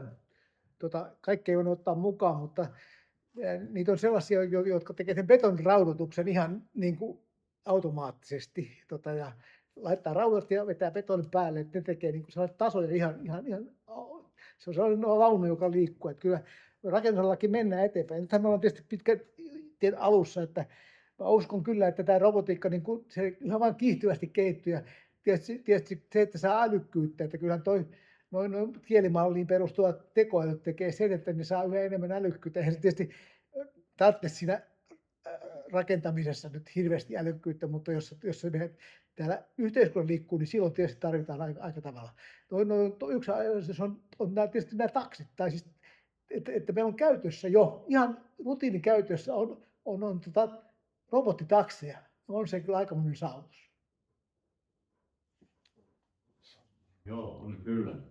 Onko kysymyksiä yleisöllä?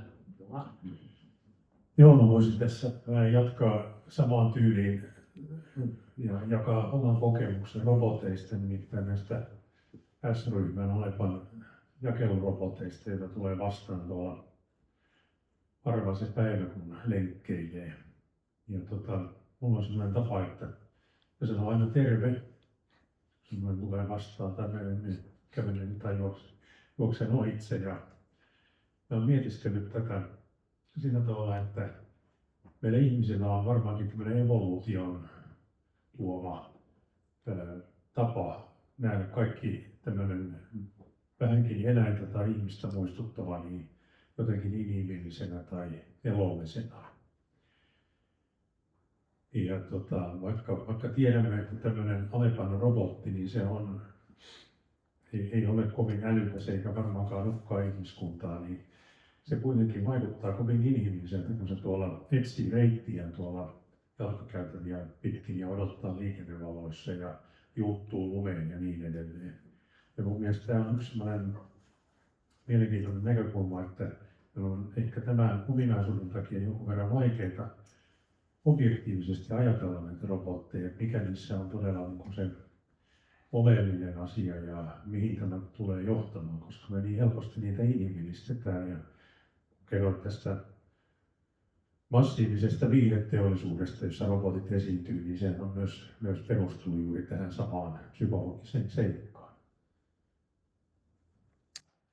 Tuosta toi inhimillistäminen, niin sehän on mikään ihan uusi asia, että kyllä esimerkiksi kyllä mua harmittaa se, että nämä laitteet rupeaa sinuttaa, että hei Esa, miltä susta nyt tuntuu. Kello esimerkiksi aina sanoo, että hyvin suoritettu, että vielä vähän, jaksa vielä vähän ja niin poispäin kehottaa. Ja se mikä on kanssa niin kuin tullut, että eikö sekin ole pikkasen pelottava ilmiö, että mä sain uuden auton viime toukokuussa, tähän sähköauton, ja nehän ei ole valmiita silloin, kun ne luovutetaan niin kuin käyttäjille. Siinä on sen jälkeen, aina silloin tällöin siellä tulee uusi käyttöjärjestelmä, ihan automaattisesti yön aikana latautuu, ja se on sitten pelottavaa, kun se ei tee mitään ollenkaan. Se muuttuu se näkymä, sitten saattaa, että se rupeaa niin kuin sinuttelemaan kanssa, että no miltä nyt tuntuu, että miltä nyt mennään täältä. Musta se on väärä suunta, että se koneet, puhtaat koneet, että ne rupeaa niin kuin personoitumaan, ja se on kyllä ihan väärä suunta. Pidetään koneet koneena ja me ohjataan niitä. Sitten jos on autonomisia niin kuin Androidia, ne on sitten ihan eri asia. Mutta ei näe mitään Androidia nämä autot. Eikä. Tuosta ei se mikään auto mun mielestä enää, se on kyllä tietokone pyörillä tällä hetkellä.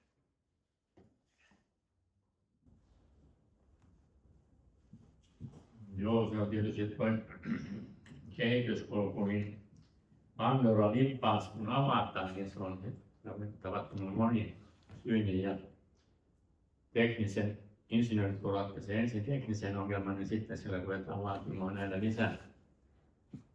lisää mukavuuksia. Ja tietysti tuo kulkeva auto, sehän näytti semmoisen taksin sieltä jo, mikä kulkee niin kuin on tarpeeksi sopeutettu katolle, joka vastaa niin kuin silmiä.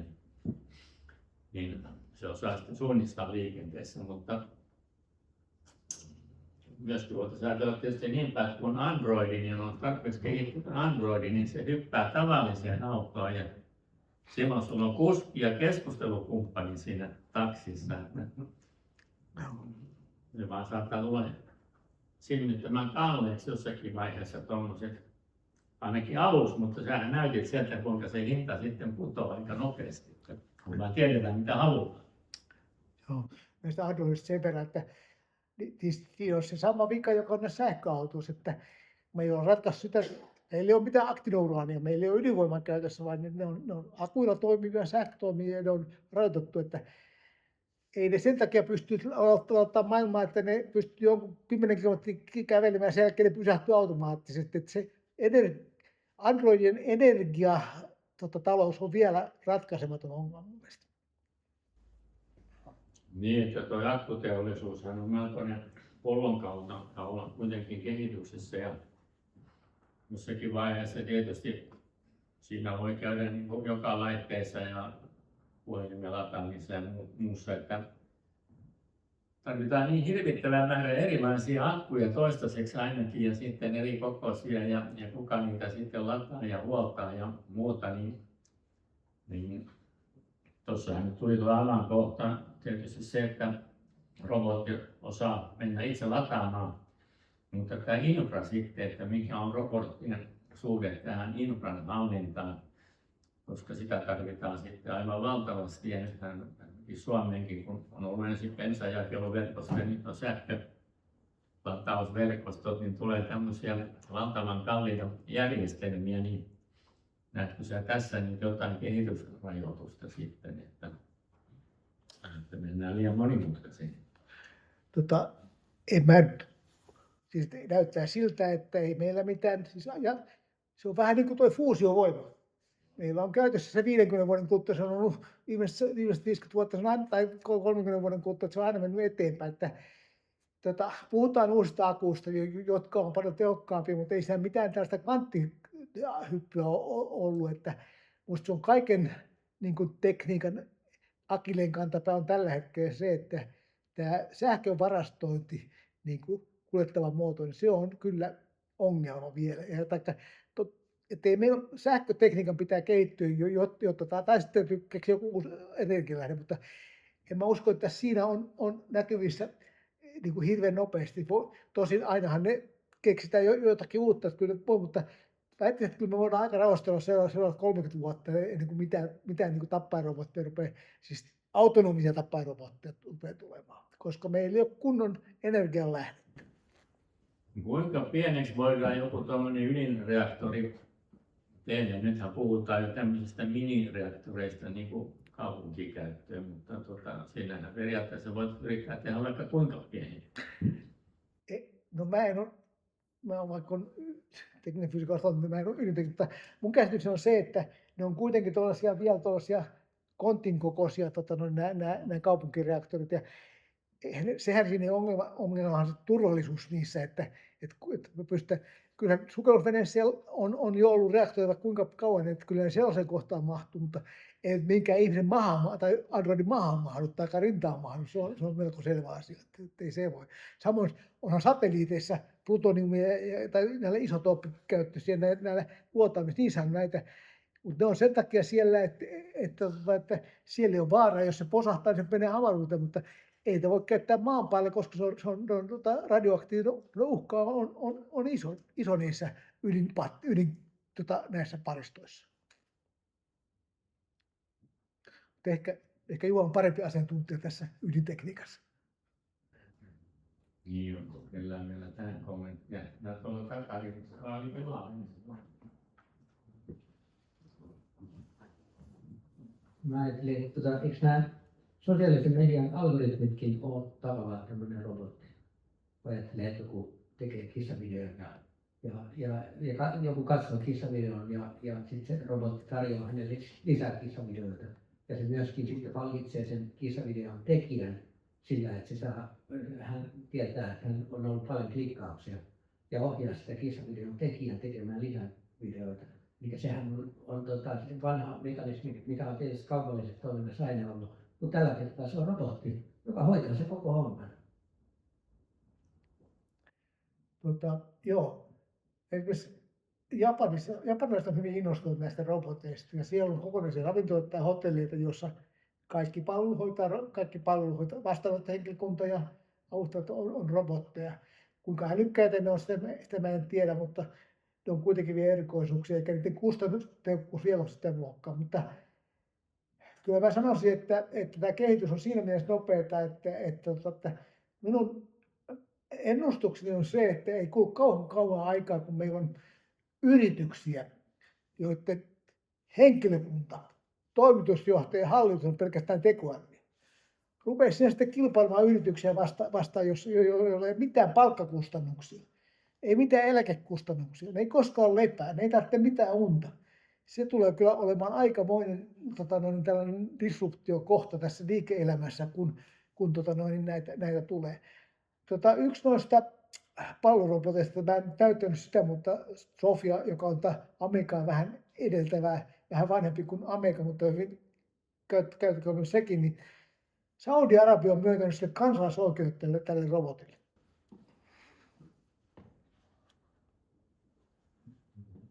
Joo, niin se on totta, että normaalissa työelämässä, jos meillä on toimenkuva aika hyvin selville, niin sitä voidaan sitten vähintään korvata roboteilla ja pysyy kuitenkin se kokonaisuus jotenkin ihmisen kannalta järjissä. Mutta sitten kun me ruvetaan esimerkiksi yliopistolla korvaamaan tai meidän seurassani luennoitsija roboteilla, niin sitten ollaan vähän huonolla jäljellä. Ja ollaan hyvä tässä kyllä. Kiitos. Replika. Itsensä monistaminen, kloonaaminen, jalostaminen, onko se toteutunut tai toteutumassa? Robotti rupeaa niin itse itseänsä monistamaan. Tästä, niin kuin mä mainitsin, niin teoreettisesti se on mietitty jo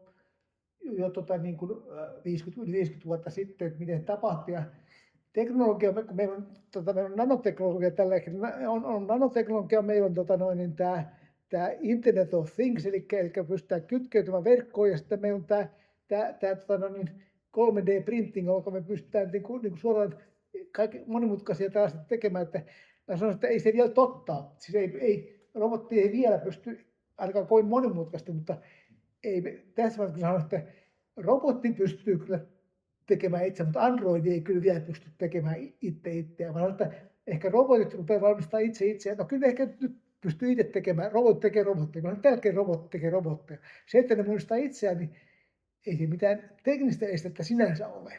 Mutta se, että Android rupesi tekemään itseään, niin siihen kyllä menee jonkin aikaa, sanotaan näin. Ja se, että mä sanon, että sellaisia Androideja, joita ei pysty erottamaan ihmisestä, niin siihen menee kyllä vielä pidempi aikaa. Se Blade Runnerin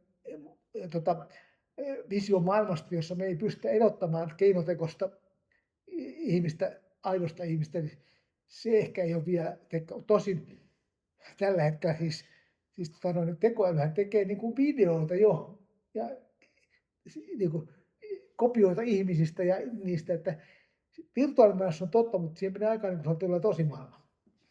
Joo, se on omalaistaan tämä ihmisen halu tietysti niin kuin kopioida itseään tai tehdä ihmisen näköisiä robotteja. Oletko koskaan kuullut, että tämmöiseltä Androidilta olisi kysytty, että haluavatko he olla ihmisen näköisiä olentoja? Onko heillä semmoinen? Suoraan tällaista kysymystä en ole nähnyt. Me mennyt kaikkia Androidin kanssa keskustelua, kun on käynyt läpi. Niitä on rajoitusti saatavilla, mutta luulisin, että se voit jopa kysyä. Ja kyllähän niitä on kysytty, että tähän ihan kiertäen niitä on kysytty, että haluatko olla ihminen. Ja kyllä ne niin kuin sanotaan, että yleensä se, mitä ne valittaa, mitä Android valittaa, on siis tämä nykyisin käytössä olevat, tai siis todelliset Android, olemassa olevat Android, on sitä, että ne ei ole ihmisiä, että ne haluaisi olla ihmisiä, kun ne ei voi tuntea rakkautta, ne ei voi perustaa perhettä, ne ei voi tuntea eikä ne voi syödä.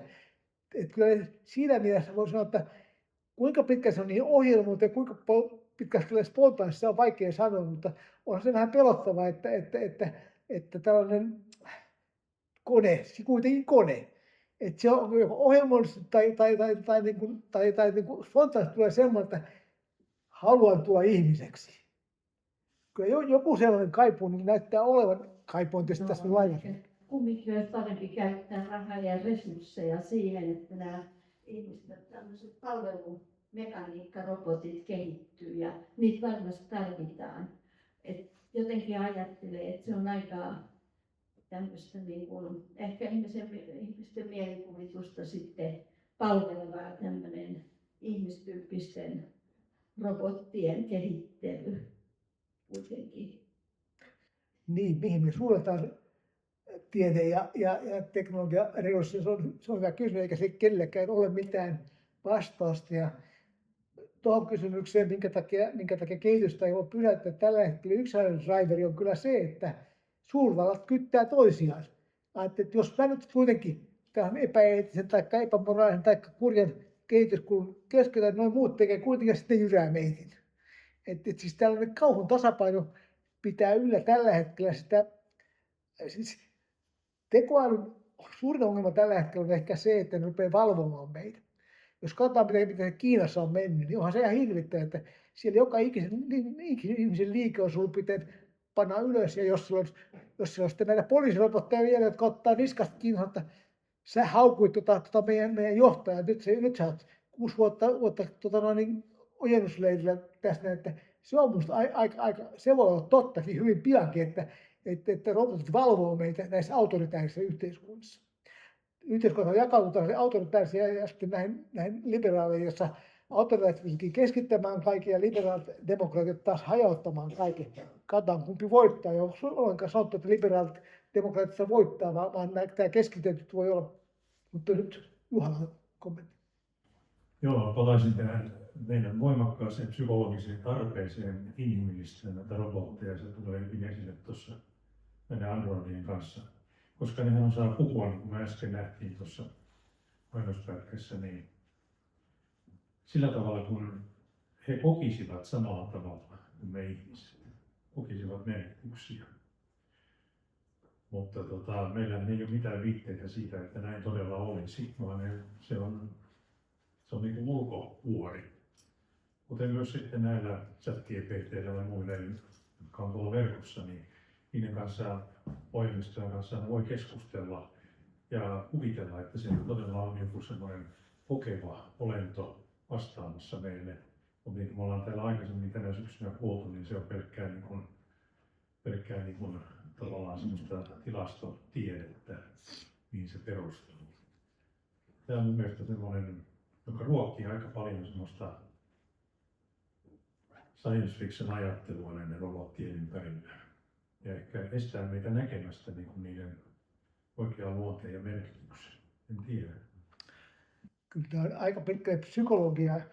en mä usko, kyllä tiedätkö, mikä on tunne, eihän ne tunteita ole, ne on kuitenkin koneita ja niin kuin Erkki sanoi, niin se on kuitenkin, algoritmi on kuitenkin tyhmää perusmatematiikkaa, mikä se Jyllä oli, minkälainen kielimalli tahansa, niin se on kuitenkin todennäköisyyslaskentaa tai neuroverkkoja. Mutta tämä on mielenkiintoinen kysymys sen takia, että mikä on totta. Nimittäin tämä ei ole uusi asia. Ihan tietotekniikan ihan tekoälyn alkuvaiheessa niin, kehitettiin sen keskusteleva tällainen terapeutti Eliza. Ja se oli hyvin yksinkertainen. Se kysyi, se keskusteli, hän kirjoitti tekstimuodossa. Ja tämä kehittäjäprofessori, MIT-professori, niin hän hämmästyi kyllä koko ajan, koska ihmiset rupesivat pitämään sitä terapeuttina. Hänen sihteerinsä muun muassa, kun hän syötti sen, että ei se ole muuta kuin ohjelma, se on ohjelma, joka reagoi siihen, ottaa sanoja, mitä se heitti se professori ulos huoneesta, että hän keskustellaan Elaisan kanssa. Ja tämä oli 1960-luvulla. Että siis meillä on tämä psykologinen tarve saada kumppani, joka on täysin meidän vallassa, joka on täysin niin kuin meille omistautunut. Se on osittain meidän psykologiaa myöskin. Joo, mä olen joskus käyttänyt tätä terapeuttia, mutta en terapian mielessä, mutta meidän kokemuksen mielessä on jännä, kun se ei tiennyt, osannut johonkin vastata, niin mielenkiintoinen kysymys, kerro lisää. Joo. Se olisi myös standardin vastaus. Kyllä, täytyy ottaa huomioon, että se olisi hyvin, hyvin alkuajoilta ollut ja se oli hyvin yksinkertainen malli, mutta jos näin yksinkertainen malli pystyy niin kuin jonkinlaisen tunnesiteitä kasvattamaan ihmiseen, niin se on pelottavaa, jos mikä. Ja kyllä mä olin järkyttynyt siitä, että en tiedä onko totta, mutta siis otti sen Pepperin suhteen ja paljon, se on tietysti liioiteltu, mutta sanoi, että hän luopuu mieluummin lapsistaan kuin tästä Pepperistä.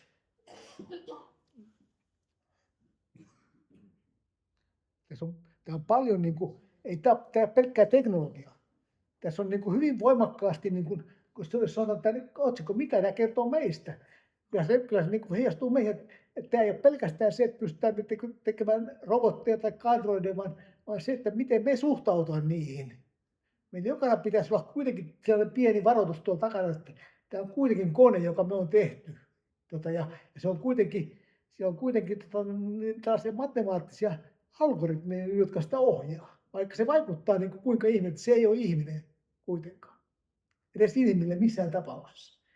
Eikä sillä ole vasta mitään agendaa eikä intentioita eikä päämääriä eikä sellaisia. Se olisi ihan väärä kysyä, että aiotko sä tuhota ihmiskunnan. Kun ne kysyy aina nämä, tosiaan ärsyttää, kun joka ikinen kerta kun mennään joku haastattelu, jossa joku uutisankkuri keskustelee tällaisen androidin kanssa, että onko ihan totta, että sä tuhota ihmiskunnan. Mielestäni niitä androidia rupeaa harmittamaan tämmöinen, että jatkuvasti heiltä yhtä ja samaa asiaa tiukata.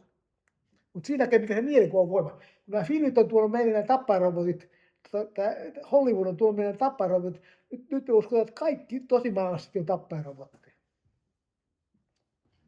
Eikö oikeastaan niin tekoälyn kanssa, kun keskustelee, niin sinä voin ajatella kuitenkin näin, että se on todella, se on kone, se on tilastoa, mutta kun sen kanssa keskustelee, niin sieltähän voi kuitenkin löytyä joitakin semmoisia ajatuksia ja ideoita, jotka niin kuin, joita en itse ole tullut ajatelleeksi ehkä. Mutta se tekoäly, sehän sisältää kaiken internetissä ja sen datan siellä. Ja sieltähän voi kuitenkin sitten tulla jotakin tämmöistä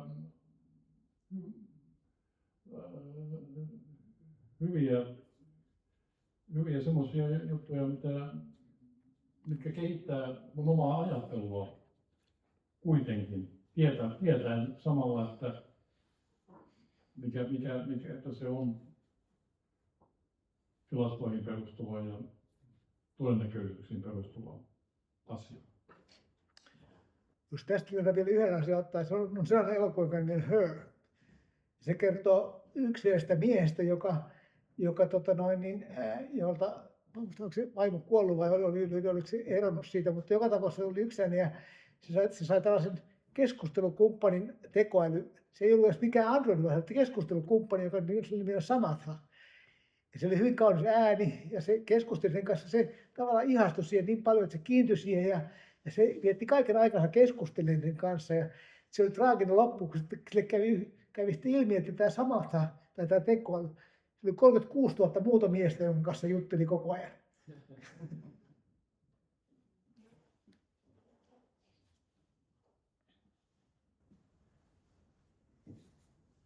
Joo, kyllä tässä tietysti päästään varsin pitkälle näissä skenaarioissa nyt meilläkin eväällä ja siinä on niin todellisuuspohjaa tietysti hyvin paljon ja sitten on kuitenkin aina se, että mielikuvitus saattaa lähteä laukkaamaan. Meillä nyt Suomessa on tämmöisiä ongelmia, kun tämä tuonne terveyden, lastenhoitoon ja vanhustenhoitoon etenkin on lainsäädännöllisesti on tulossa terveydenhoitoon sitten tämä uusi tekoälyajattelu, niin sitten nämä kiintyminen näihin robotteihin, niin sehän on tietysti jo melkoinen ongelma, niin kuin sanoit. Ja jos ajatellaan, oli puhuttu tuossa rakennusautomaatiosta, mutta mehän tehdään niitä rakennuksia jotakin varten, esimerkiksi kodeiksi. Mieleen tässä semmoinen vanhan ajan utopia, kun Enoni on toista maata ja siinä oli sitten semmoinen hyperkeittiö, joka oli aivan niin kuin meni överiksi suomalaisten mielestä. Se oli niin tavattoman teknokraattinen. Ja nyt kun lähdettäisiin tälle tielle, niin eikös tällä robottiajattelulla voitaisiin kehittää täysin ihana paratiisinomainen koti, että siellä olisi kaikki kunnossa ja kotia hoidettaisiin just niin kuin pitää, että olisi hienoa ruokaa pöytään ja kaikki näin. Että oletko kuullut tällaisista niin kuin tavallaan koti. Että se olisi niin kuin setti, että se ei ole vain yksi robotti, vaan siinä olisi kaikki laitteet sitten niin kuin ruoanleikkuukoneitahan sulla jo oli. Puhutaan välikoneista ja kyllä näillä Googlella ja Applella ja muilla on tällaisia niin järjestelmiä, jossa on tällainen keskusyksikkö, joka valvoo sitä kotia ja se syyttelee, sammuttelee valoja, se katsoo mitä on jääkaapissa ja pitäisikö ostaa. Että kyllä tämmöistä on, mutta ei toki ihan täydellistä automaattiota, ei sellaista, että se palvelu sitä, koska pitää lakanata vaihtaa tai koska pitää siivota tai sellaista, mutta tällaista säätötekniikkaan perustuvaa automaatiota on kyllä hyvin paljon jo käytettävissä, eikä se niin hyvin kallistakaan ole. Mutta toisaalta, kyllä mä sanon, että itse ajattelen, että elämästä menee kyllä maku, jos joku tekoäly rupesi sanelemaan, että milloin minun pitäisi siivota, tai milloin sillä pitäisi siivota kyllä, tai milloin pitäisi, se rupeaa huomaamaan, että paperit on liiallisia ja siivoo pois, niin se on kyllä vähän liikaa. Tämä on kaksiteräinen miekka kyllä. Orjuutus sitten eteen. Ihminen orjuutetaan. Mulla on yksi mun tuttava, niin aikoinaan kehitteli näihin vanhainkoteihin, että minkälaisia ratkaisuja sinne voitaisiin tehdä. Mutta hänellä oli se ajatus, että se pitää olla semmoinen, joka parantaa sen jonkun vanhuksen tai muun niin omatoimisuutta. Ja semmoinen, että kaikki tulee, niin kun joku robotti tekee, niin kaikki valmiiksi pöytään ja näin, niin se on huono asia. No. Vaan että se on hyvä, jos on vaikka jotakin sitten tämmöisiä kehollisia vaikeuksia tehdä jotakin asiaa, niin semmoiseen kehittää sitten, että kuitenkin pystyisi tekemään omatoimisesti. Joo, kyllä. Sitä ulkoilutusta ja semmoista voidaan järjestää. Hyvä seurakumppani lähtee käännyttämään lenkille tai muun voimistelee. On syy, minkä takia mulla oli viimeisellä tai toisessa viimeisenä kalvona toi, että yhteiskunta, joka ottaa käyttöön vanhusten ruokinta-automaatit, niin on matkalla tuhoon. Mä en mene syvällisemmin eikä yksityiskohtaisemmin siihen, mutta äidilleni tuotiin tämmöinen ruokinta-automaatti. Mutta hän oli sen verran ovela, että hän sabotoi sen. Se ei koskaan toiminut, niin joutui kantaa sen pois sieltä. Musta oli reipas toiminta äidillä.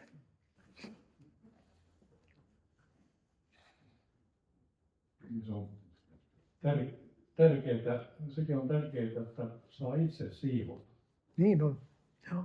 Se on terapeuttista. Tätä me muistamme.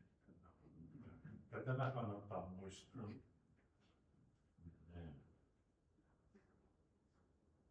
No niin, onko siellä yleisössä vielä joku kysymys herännyt, niin tämä kohta varmaan lopettelemaan, mutta...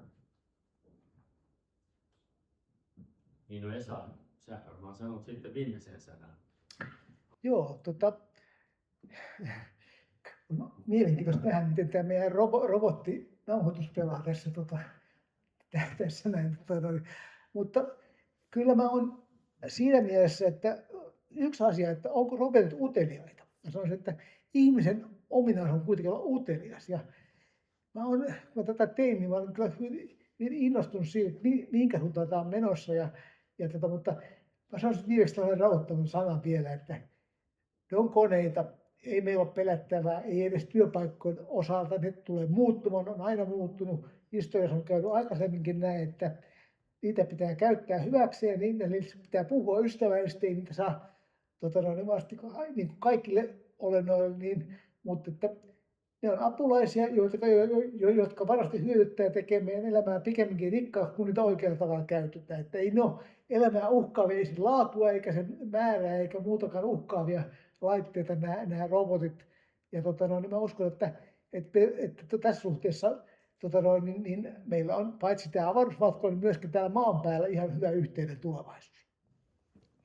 Niin tämä oli hyvä lopetus ja meillä täällä ei ole semmoista robottia, joka heittäisi meidät vielä täältä ulos, mutta pikkuhiljaa sitten omatoimisuutta korostaen, niin alamme lopettelemaan. Joo, kiitos.